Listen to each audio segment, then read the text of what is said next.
নমস্কার বন্ধুরা, খিদের সাথীতে আপনাদের সবাইকে স্বাগত। আজকে আমি বানাচ্ছি চিকেন পিসপাস। তার জন্য দেখুন আমি বাসমতি চাল নিয়েছি, আলু, টমেটো, চিকেন, একটা কাঁচা লঙ্কা, গাজর আর কিউব করে রাখা পেঁয়াজ আর খুব মিহি চপ করা আদা আর রসুন।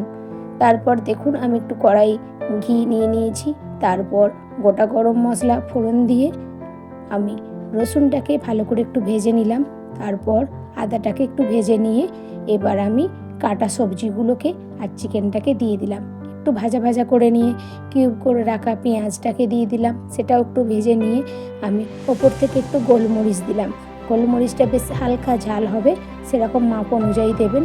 তারপর বাসমতি চালটা দিয়ে দিলাম, একটু ভিজিয়ে রেখেছিলাম, সেটা দিয়ে একটু নাড়াচাড়া করে আমি জল দিয়ে দিলাম। যতটা চাল তার ডবল আমি জল দিয়েছি, দিয়ে নুন দিয়ে ঢাকা দিয়ে দিয়েছি। তারপরেই দেখবেন দুর্দান্ত স্বাদের পিসপাস রেডি।